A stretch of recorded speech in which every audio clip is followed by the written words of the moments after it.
So yesterday, I did a Zoom call because I wanted to discuss the whole thing that's going on with the USA appearing to be the center of the world's UAP activity, as if America has hijacked the whole thing. Where are the UAPs in Switzerland? Where are the UAPs in Namibia, as I'm always saying? So I reached out to Rich Hoffman. Rich Hoffman is one of the directors of SCU, the Science Coalition for UAP Research, and a perfect person to talk about what's going wrong in the United States, why apparently the USA has hijacked the whole UAP story, why Britain is ignoring it, why France has a lot of research, but even France is taking the whistleblower David Grush's story with a pinch of salt. He is saying that we now have evidence of first contact with a non-human intelligence and crashed material. Well, I mean, that's globally massive. But the way it's reported in Europe is that it's only a US story. So much reports I see in British media is the whole thing is a funny. Meaning, let's laugh at the USA for saying there's UFOs. Well, it's not a funny story. And that's what I wanted to explore. So who do I talk to? Well, interviewing Rich Hoffman was very, very interesting. What Rich and the SCU actually do is the complete opposite of my story. What Rich is doing is actually reaching out globally to involve the world in the UAP story. So I'm talking to him, I'm going, oh, he's saying exactly the opposite of my narrative as a filmmaker of what I wanted to say. But that's really interesting. That makes me vulnerable. And I think that is very interesting for you as a viewer. What Rich Hoffman says is an eye-opener for me and is in fact really interesting. That the world is taking UAP seriously, that there are correlations between UAP sightings all over our planet.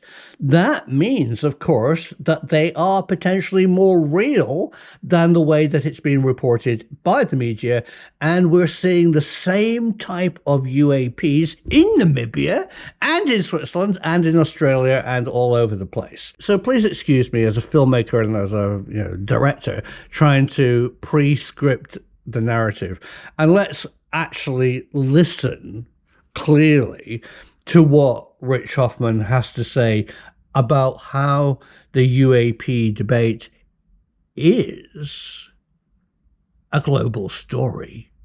So, Rich, should the UAP story and possibly first contact be an international issue? By all means, without a doubt. The UAP subject is a global phenomenon, first off. That it's always been a global phenomenon. And despite what local governments around the world choose to want to address or not, some countries and their cultures basically will accept this very openly. France has been one of those. There's been a number of other, Brazil has also been engaging. Chile has also been engaging. Right. Not as much so with the UK and not as much so with the Australian people and New Zealand people, but there are many countries that have engaged this very openly and directly. And so while you may have some countries, for example, in Europe and stuff like that, who choose to ignore it and not really want to address it, those people have a right to know as well, because any kind of first contact that would be happening, despite where it is, there ought to be. First off, it's going to have global impact. Yeah. By the fact that number one, that we are having this contact with some other beings from somewhere else. And it would help to account for all those wonderful sightings that have been seen globally and validate many of the people who have seen them.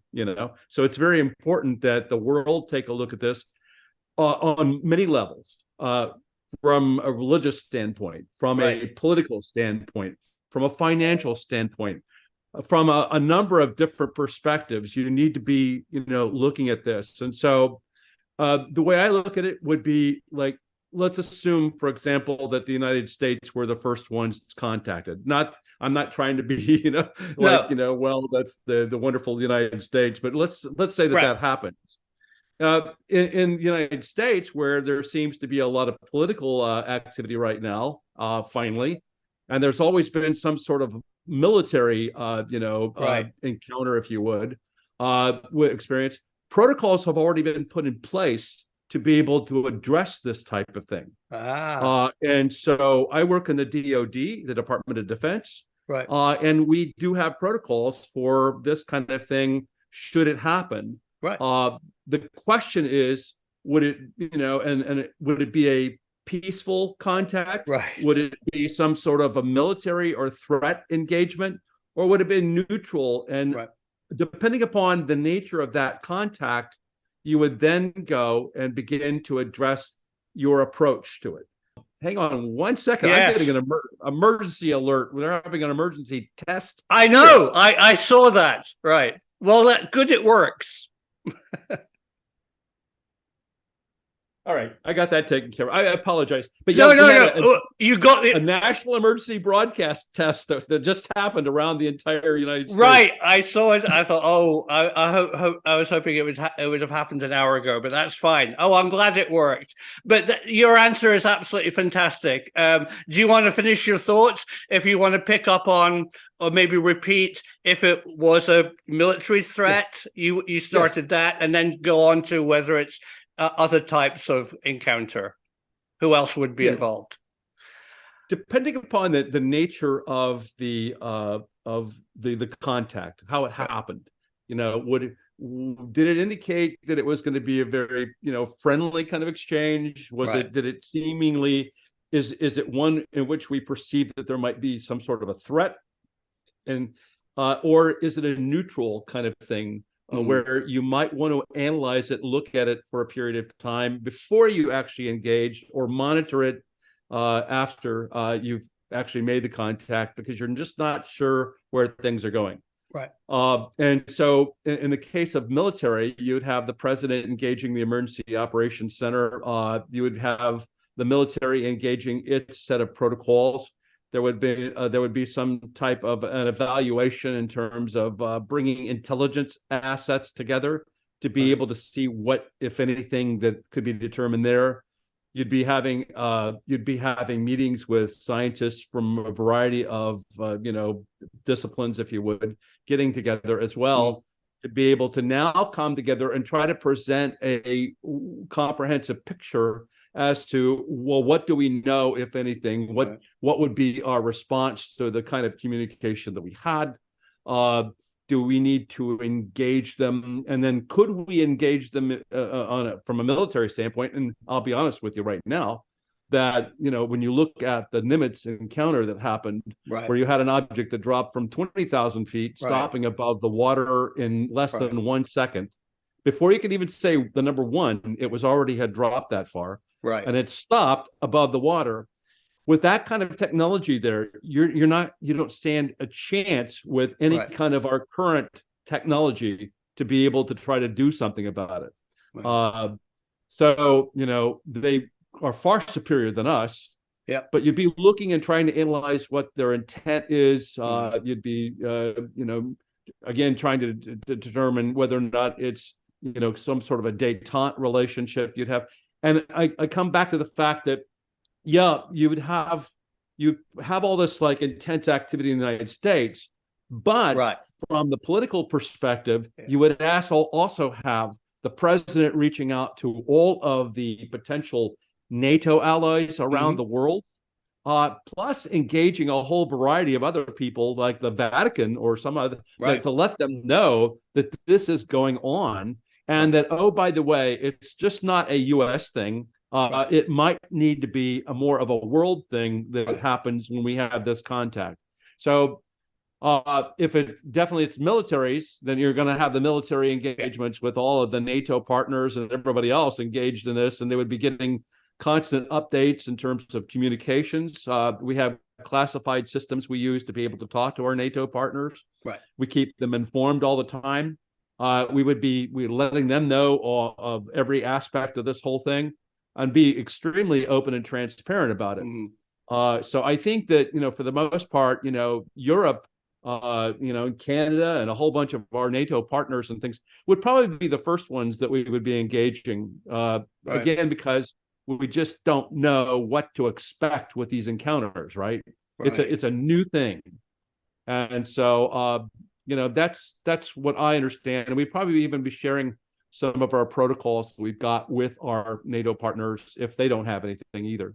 No, that's a fantastic. That's exactly the sensible approach which I expect from the United States, and I from an intelligent, organized government. But the media are presenting it to the rest of the world as very much an American only thing. The flying saucer is only landing in a farmer's field in Wisconsin, and so, can you tell us categorically, Rich, today that UAP sightings are global? Oh, without a doubt.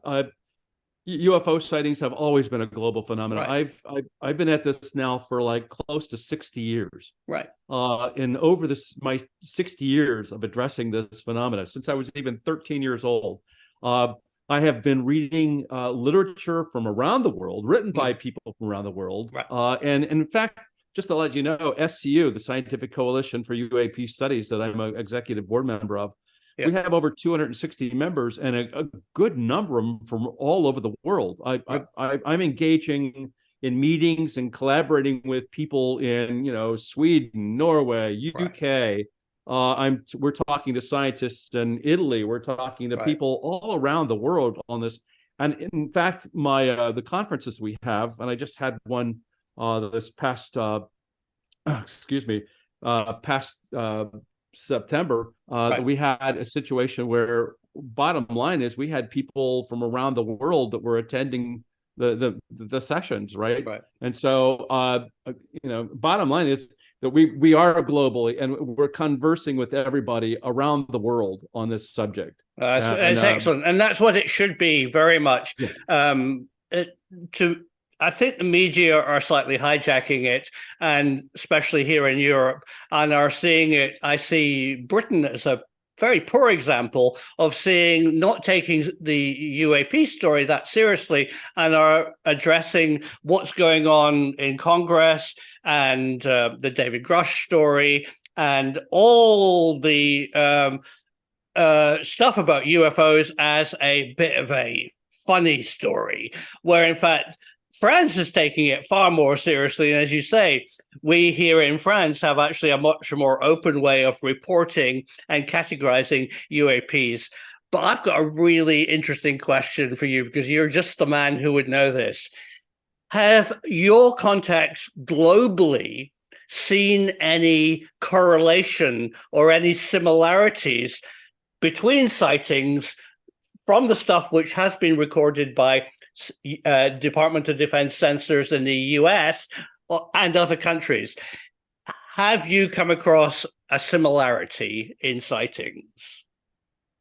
We have collectively been having studies where we're doing it's called we're calling it a shape characteristic study, where Right. we've looked at, for example, over the period of the history of UFOs, has there been any consistency in terms of the Right. shapes that you can come up with? We obviously know that the maneuverability of the craft in all parts of the world are pretty much the same. Right. So in other words, and let me just clarify that what we've seen is that the shape of the object does not really matter in the Right. context of doing incredible maneuvers in our atmosphere.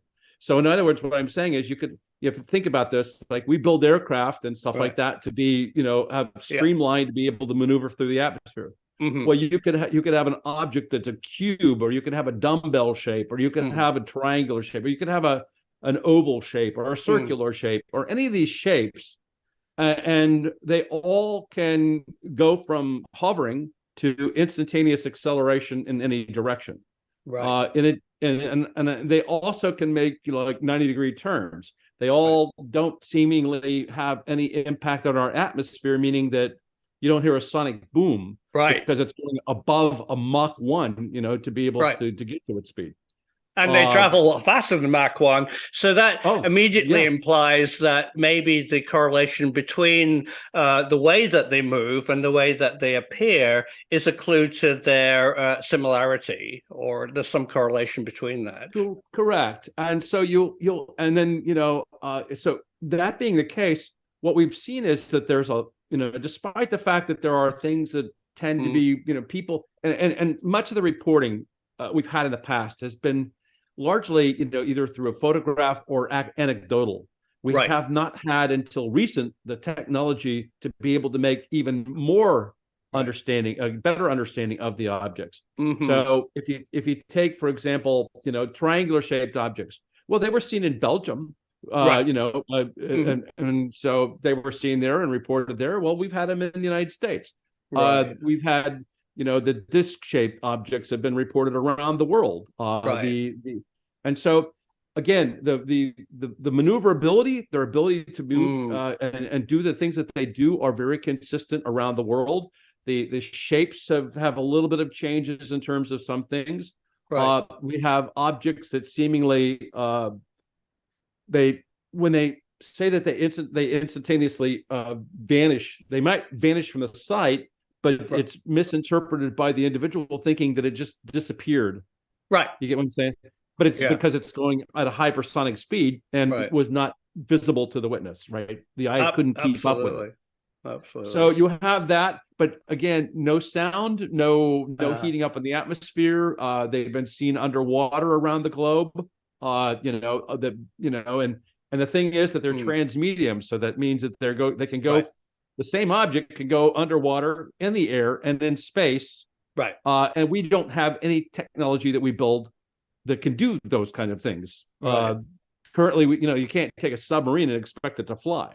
You Right. can't you can't take a submarine and throw it up into space and expect it to fly. No. So our technology is built around those three different mediums, and yet these objects are all transmedium, going between Mm. all of them seamlessly. And are other countries putting sharing sensor data of things that their military, because they're most likely to have those kind of sensors, have and are sharing things that they've seen? Yeah, throughout history, if you look back even in the early days of the phenomena, you had, radar was a very common thing Right. around the world. Right. And there were people that were tracking radar, hits Bogies. on Right. objects that were going thousands of miles an hour. Right. Back in England, they had many encounters like that where the radars actually Right. tracked them and they Sure. reported them. I'm sure that the Russians have had tracks on radars. Right. I'm sure that a lot of other countries have had tracks.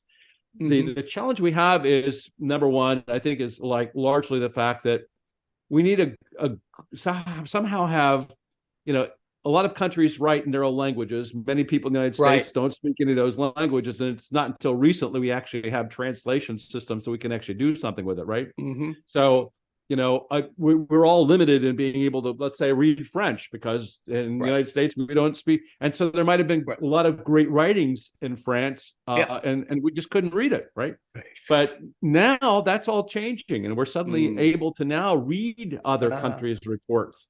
And Great. so our eyes are going like, well, that's great, because we have that in the United States. And then Right. the other thing is that like all the people I'm speaking with in various projects from around the world, fortunately, we all pretty much are speaking English, so we have a little bit of that. But they live in other countries, and it makes it kind of very nice too. Oh, that's fantastic.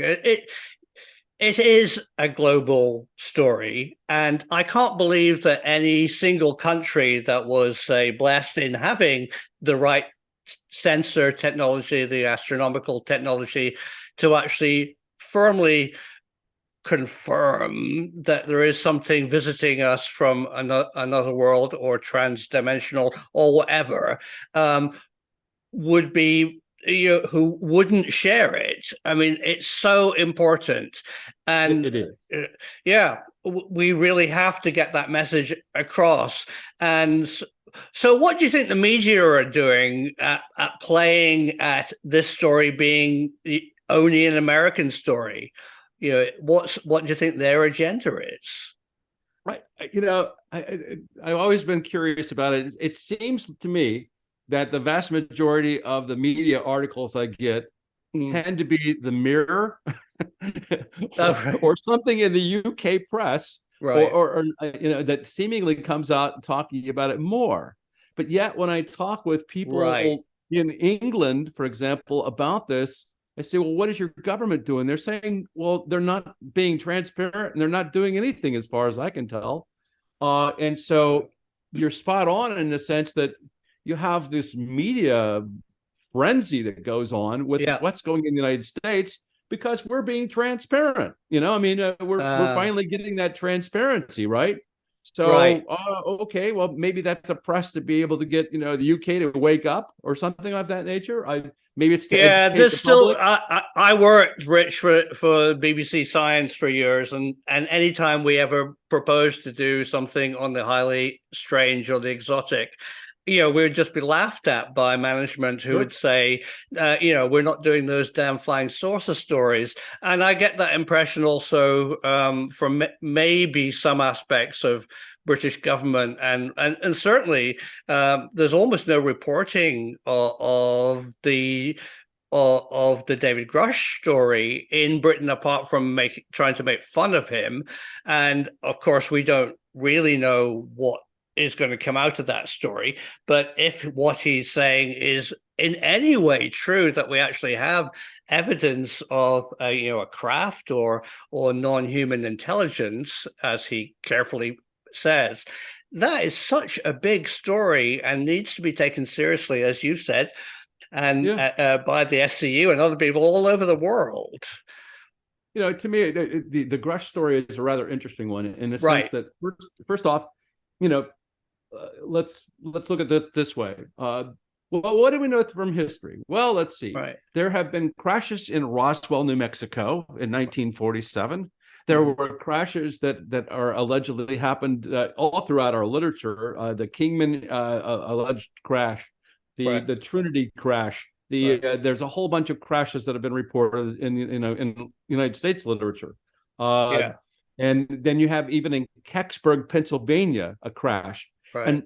And when you look at those stories, you saw that the government was, or the military was always on the scene, collecting all the evidence, the craft, and escorting it and taking it away. Right. Now, that's been throughout the literature of the UAP here in the United States, Right. for a very long time. So would it be surprising for you to hear that someone had said that the government's got craft? Right. No. Why Right. would I? It's been reported throughout history Right. that we've had these things. Yeah. And so is it any surprise? No. Uh, is Grush the only one that's heard that story? No. Uh, is there any truth to the fact that we collect as a military foreign missiles, aircraft, and everything and re-engineer it? No. Right. I work here in Huntsville, Alabama. We got Right. an organization called Missile and Space Intelligence Center, and Uh, it's collecting those things and it's doing re-engineering on all those things that we get from outside the United States. right. So, am I surprised? But no. And there are Right. over 40 other people who attested and validated what just David Grush was willing to be brave enough to Right. do. That's And fascinating. so I applaud his efforts. Right. I think that if you had that kind of like willingness to be a whistleblower and protections in place, Right. there would be a lot of other people that would be coming forward that are even the UAP or UFO phenomena. You know that the vast majority of the people who see these things are not willing to even talk about it with anybody. Right. And so, you might have, I've given lectures where I've had like, hundreds of people in the room, and maybe I have two people that say I saw one, and I'd Yeah. say, well, did you report it? No. Right. Why? Well, Right. because that would be, humiliation or so. And then I hear a bunch of people come up to me at the break, more so than the people that raised their hands and Right. said, I didn't want to tell you this, but here, let me tell you Let privately. me tell you my story. Yeah. Yeah, Yeah. my story, Yeah. and so you look Right. at there's religious, beliefs that are out there Mm-hmm. that are against it. That's all demonic stuff. Don't bring it up. Mm. It's the Mm-hmm. devil.